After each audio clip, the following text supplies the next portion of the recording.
Candace Parker spoke, and the league felt the tremor. She didn't whisper. She didn't hedge. She named the problem, and now the WNBA can't pretend it doesn't exist. It was a moment every sport has. A moment when someone with enough respect finally states what everyone else has been whispering. And no matter how hard the truth is, it lands. It alters the discourse. That moment happened in women's basketball.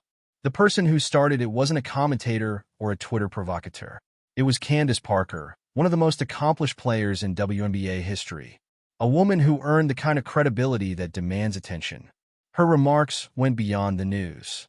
They opened a door the league was trying to keep closed. It's easy to brush off comments from casual fans. They can be labeled overreactions. It's easy to characterize Clark's fans as overly sensitive. That defense vanishes when Candace Parker says the same thing. A fan can be written off. Candace Parker cannot be disregarded. Parker didn't hedge. She didn't make it softer. She called it exactly what it was. And that's where the story becomes truly captivating. Everything. The incident that sparked it. What Parker actually said. Why her remarks cut deeper than anything previously said. And the implications for a league sitting on the biggest opportunity in women's sports history, while still managing to get in its own way. You must return to the play that started everything. Depending on who you ask, it was a minor physical incident, or one of the most obvious instances of targeted violence the league has seen. Alyssa Thomas made contact close to the back of Clark's neck. Clark was recovering from being poked in the eye. A terrible event for any player. It wasn't an aggressive box out. It wasn't a chest-to-chest collision. It was a blow to the neck of a player who couldn't see it coming. Physical play in the WNBA is nothing new. Anyone who watches knows the game is played with intensity. Competitive fire leaves little room for softness. That's part of what makes it great. So the debate about toughness has never really held up. The contact was never the problem here. There is a big distinction between aggressive defense and a cheap shot. The contact's communication was the problem. Parker focused precisely on that distinction. The footage was impossible to explain away. The response was instantaneous when fans and former players saw it. Social media went crazy, not just among Clark's followers, but among the larger basketball world. There were calls for discipline. There were questions about why Clark is a frequent target. Amid all the chaos, Parker decided she had something to say. What made all the difference was what she said next. The weight of Candace Parker's voice is undeniable. She is not a broadcaster with scathing opinions. She is not a former player seeking relevance. She is among the best players in history. 2 WNBA titles, multiple MVP awards, an Olympic gold medal, a career that lasted decades. She fought legends. She battled injuries. She earned the respect of her colleagues. That's rare for any athlete. So it wasn't a casual opinion when she spoke. She stated there is a blatant amount of animosity for Caitlin Clark. It has existed since Clark joined the league. Parker used a direct line. If it quacks and walks like a duck, it's not a mongoose. Simple. Direct. Its clarity is devastating when applied to this situation. Parker wasn't focusing on a single game. She was discussing a persistent pattern. A pattern that existed from Clark's first WNBA game. Her context made it more stunning. Clark received one of the top 2 All-Star votes. She is the most commercially significant player in a generation. The cash cow. Ratings reflect when Clark plays. Engagement follows her name. Her presence impacts media deals and sponsorship. Parker stated it bluntly. The treatment feels like a concerted attempt to reduce her size. To remind her where she stands. Regardless of what she achieves. Parker gave it a name. The league establishment had no response. Even Clark's fans weren't prepared for this turn. Parker's original remarks were detrimental. But she wasn't concerned about the foul itself. It was the answer. When criticism arrived, it was harsh. Alyssa Thomas did not show regret. She showed no regard for Clark. She didn't admit things went too far. She didn't offer a non-apology. She said something Parker found illuminating. Damned if I do, damned if I don't. Those words accomplished an amazing feat. They turned a scenario into a case study. Responsibility isn't damned if I do or don't. That's being a victim. It's a rhetorical device for someone who sees criticism as the issue. Parker, who dedicated her career to accountability, said enough. Her thoughts were validated by that response. Parker's framing was ruthless. She said Thomas portrayed herself as the victim, a sign of players who cannot compete using basketball alone. So they seek alternative ways to influence the game, ways that have nothing to do with skill or practice. They are a shortcut, a cheat code for significance. Parker wasn't merely pointing out a foul. She was making a harsh diagnosis of a mindset. Her remarks prevented the discussion from staying limited. She pushed it into a larger frame. What she described didn't originate with Thomas. It didn't start this season. It's a thread throughout Clark's professional career. Think about what that truly means. Clark is the most anticipated rookie in WNBA history. She broke college records and changed viewership figures. The established players didn't rejoice at her arrival. They sparked a territorial reaction, a resentment, a threat rather than a rising tide. Parker refused to ignore it. She emphasized that roughness followed a different code when she played. When someone had an issue, they dealt with it directly. It was straightforward and truthful. It occurred in the game's flow. When both players were ready, it was a competitive statement, not an ambush during a vulnerable moment. Parker argued this distinction is significant. It speaks to the player's character. She applied that standard to Clark's situation. Hits from behind, contact during vulnerable periods, physical targeting when Clark was least able to defend herself. Throughout WNBA history, powerful players used basketball to support physicality. Parker could. Lisa Leslie could. Diana Taurasi could. Sue Bird could. Sylvia Fowles could. Skill was the foundation of toughness. Parker implied that some physical targeting occurs because the basketball dispute is unwinnable. Clark wins the game when it is played correctly. Some players decided that is unacceptable, so they chose another arena, one where rules are more ambiguous, where consequences are milder. This is overlooked in the viral video cacophony.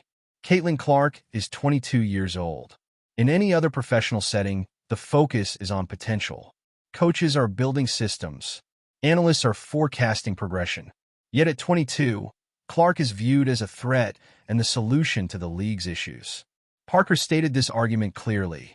Clark is dealing with more hardship than many pros face in a career, while bearing the burden of being the face of women's basketball.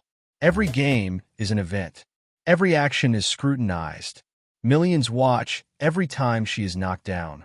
The media strain would break most players. The commercial demands would crush anyone.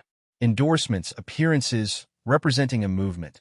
And Parker claims she also enters stadiums knowing some pros are working against her. Parker compared it to her own early career, being tested by veterans. That testing is a valid part of sports culture. It's real and traditional. But Parker was clear on the distinction. They tested her with basketball. Clark faces a multifaceted pressure campaign. The press, social media, locker room dynamics, and physical contact that veers competitive. Parker has been around long enough to understand. She made it clear for everyone to hear. Parker acknowledged what's amazing about Clark. She hasn't responded. She hasn't voiced public grievances. She hasn't withdrawn. She leads, competes, and improves her teammates. Her basketball fills arenas and inspires young girls. That's true brilliance tested in real time. Beyond any incident or player, this is why Clark's situation is so important. Parker worded her remarks strategically. She was warning the WNBA itself about the consequences of letting this trend continue. A clear, direct, and considered warning. It wasn't speculative. It was particular. Based on her knowledge of how sports leagues grow, a league sends a message when it permits risky behavior. It claims the shortcut is functional. It states you can compete by pursuing the best, not just by merit. Being the player who pushes the face can get headlines. Once that message is understood, it's hard to forget. It generates a template. It tells the next generation that competence isn't the only way. Relevance can come through provocation. Parker stated this is a risky precedent. She is right. The WNBA is at a turning point. The league has experienced remarkable growth. Television ratings are at all-time highs. Arenas are selling out. Sponsorship money is flowing faster than ever. New fans are discovering the sport. Young athletes see a viable career path. It's a cultural moment. Clark's presence was a major factor in creating it. Parker's underlying concern is about the league's prudence. Whether administrators know first-time fans are watching. Yes, they're watching the games, but they're also watching how controversies are handled. Whether rules are applied uniformly. Whether the league protects its most valuable asset, not just for commercial reasons, but as a declaration of values. Those new fans will notice, and some won't stay if they see a league ignoring a blow to the neck. A league that accepts "damned if I do" as a response to safety questions. A league that prioritizes the status quo over protecting its growth. Let's be specific. The controversy has been divisive and often vicious. Some have used Clark's circumstances to advance their own narratives. But at its core, there is a basketball question, a sports administration question, about how a league handles a prominent player, a pattern of physical treatment that goes beyond routine experience. The WNBA has attempted to handle this carefully. Officials have made statements. Penalties have been imposed. Suspensions have been considered. But Parker's remarks imply the response hasn't been strong enough. A sizable segment of the basketball world agrees. There is a discrepancy between what the league claims to value and what actually occurs on the court. The current amount of responsibility sends the wrong message. Parker's words forced the league to look in the mirror. She used her credibility to say what others feared. Clark's dominance creates friction. That friction has turned into physical targeting. The league's silence is complicity. It's not just about one player. It's about a culture of acceptance. The veterans need to lead the change. They must respect the new standard. Clark represents the future. Her success is the league's success. If they push her down, they push the entire sport down. The ratings, the money, the attention, it all flows from her star power. It's foolish to pretend otherwise. Parker's point was loud and clear. She spoke from experience. She knows the grind. She knows what's acceptable and what isn't. The hit on Clark was a cheap shot. It didn't belong in a professional setting. It was a deliberate message. A message that said, "We don't want you here." That's a toxic mindset. It poisons the locker rooms. It scares away new fans. It creates a hostile environment for the league's anchor. Parker's words cut through the noise. She demanded accountability. She asked for better leadership. She called out the hypocrisy. The same players who benefit from Clark's rise are the ones targeting her. It's a contradiction. They want her money but not her presence. It doesn't work that way. You can't have both. You can't enjoy the media deals and mistreat the star. Parker used her legacy to draw a line. She said, "This is not how we do it." She challenged the entire system. The league office needs to act. Coaches need to step up. Players need to check themselves. The culture shift is urgent. Parker provided a roadmap. Acknowledge the problem. Address it openly. Protect the players. Protect the game. Protect the future. The WNBA has a golden opportunity. They can't afford to fumble it. Clark's career is just beginning. She will only get better. The league must grow with her. Parker's truth bomb was a wake-up call. It needs to be heard and heeded. The narrative has changed forever. Candace Parker made sure of that. She gave voice to the silent majority, the ones who saw the injustice and stayed quiet. No more silence. No more excuses. The focus is now on the league's response. Will they step up or back down? The basketball world is watching. The answer will define the next era. Parker's name will be tied to this moment. It was a defining chapter in WNBA history. She stood up for what's right. She didn't care about the backlash. She cared about the integrity of the game. That's a true legend. She won't back down. The league needs more voices like hers. Voices that command respect. Voices that tell the hard truth. Without them, the game loses its soul. Parker's analysis was spot on. She saw the pattern. She called it out. She shifted the debate. The implications are massive. Every player knows the line now. Every fan knows the score. The spotlight is on the perpetrators. They can't hide anymore. The video evidence is undeniable. The testimonies are consistent. The time for change is now. Parker's courage is commendable. She didn't have to speak. She could have stayed silent. She chose to lead. That leadership will have a ripple effect. Young players will feel empowered. Veterans will reconsider their actions. The league will face scrutiny. That's a good thing. Accountability is necessary for growth. The WNBA can be the gold standard. It has the talent and momentum. It just needs the right direction. Parker pointed the way. The rest is up to everyone else. The ball is in their court. Will they shoot or pass? The future depends on it. Clark's resilience is inspiring. She keeps playing through the hits. She keeps smiling through the noise. She is a warrior. She deserves better protection. She deserves better respect. Parker fought for that respect for her. The battle is just beginning, but the outcome is already clearer. The truth is on their side, and the truth always wins. The game will be better for it. The fans will appreciate it. The players will be safer. The league will prosper. Parker's legacy is now tied to this fight. She added another layer to her legend. She's not just a Hall of Famer. She's a game changer. Her words will echo for years. They will be a reference point. They will guide future discussions. It was a masterclass in using one's voice. She didn't waste it. She made every word count. The WNBA community is still processing. The shock has worn off. The realization is setting in. There's work to do. It's not about pointing fingers anymore.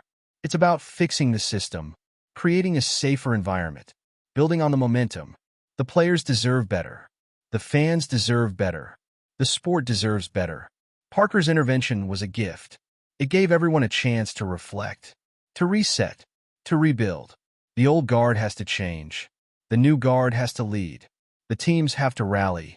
The league has to enforce. The media has to hold them accountable. It's a collective effort.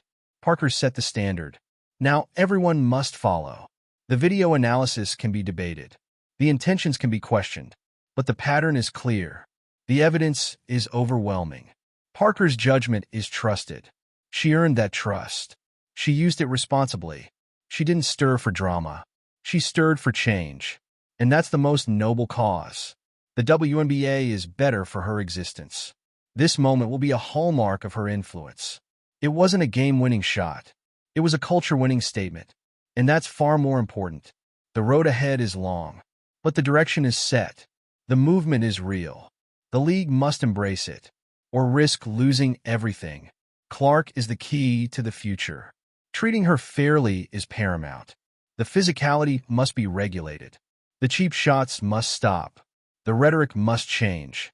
The respect must be mutual. Parker said it best. It quacks like a duck. It is a duck. There's no mistaking the animosity. There's no justifying the violence.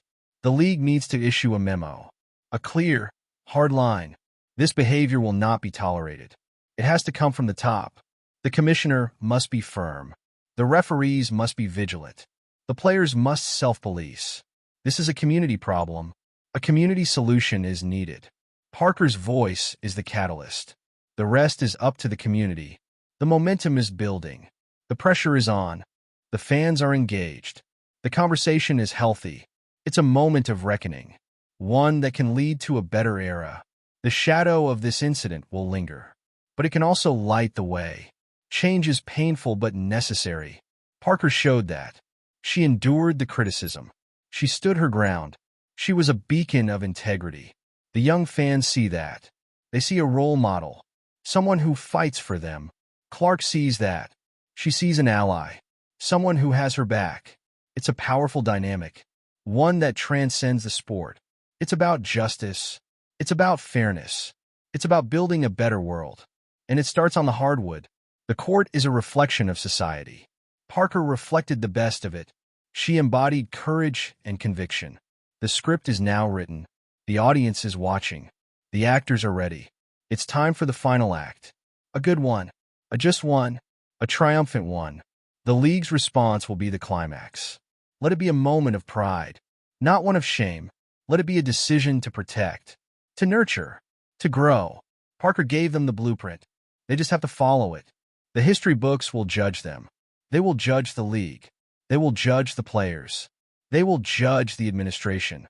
Let it be a positive entry, one that marks the start of a golden age. The potential is limitless. The path is clear. The voice has been heard. It was loud. It was clear. It was Candace Parker. And she will not be forgotten. The game is better because she spoke. The future is brighter because she cared. The league is on notice. The season is here. The games are being played. But the off-court drama is the headline. Parker made it so. She turned a physical foul into a philosophical debate. She turned a dangerous play into a call for change. She used her platform for good. She used her voice for the voiceless. The voiceless are the fans who see the injustice. The young players who fear the target. The casual viewers who were turned off. She gave them a champion. She gave them a reason to hope. The hope is that the league listens. That they act swiftly and decisively. That they put players' safety first. That they put the game's integrity above all else. The hope is that Clark can play freely. That she can showcase her talent. Without fear of retribution. Without fear of cheap shots. She deserves that much. She earned that right. Parker fought for that right. And she won. The victory may not be televised. But it's real. It's palpable. It's a fundamental shift in the discourse. A shift that will protect players for decades. A shift that will define the legacy of the league. Parker's legacy is secured. But this moment adds a new chapter. A chapter about leadership. About truth. About doing the right thing. It's a masterclass in advocacy. It's a reminder of sports power. It's a testament to one woman's strength. Candace Parker is a legend. And she just proved it again. The WNBA is forever changed. The conversation is just beginning. The players are paying attention. The executives are on edge. The fans are demanding action. This is the new reality. It's the reality Parker created. It's a better reality. A more honest reality. A reality where the game is protected. Where the players are valued. Where the future is bright. All because one voice spoke up. One voice that couldn't be ignored. One voice that made all the difference. The story of the WNBA is being rewritten. And this chapter is called accountability. It's a chapter no one can skip. It's a chapter everyone must read. It's a chapter that ends with a promise. A promise of a better game. A promise of a safer court. A promise of a united league. Parker delivered that promise. It's up to the rest to fulfill it. The clock is ticking. The season is moving. The games are being decided. But the biggest battle is off the court. It's a battle for the soul of the sport. Parker drew the line in the sand. The league must decide which side they're on. Choose wisely. The fans are watching. The future is at stake. The moment is now.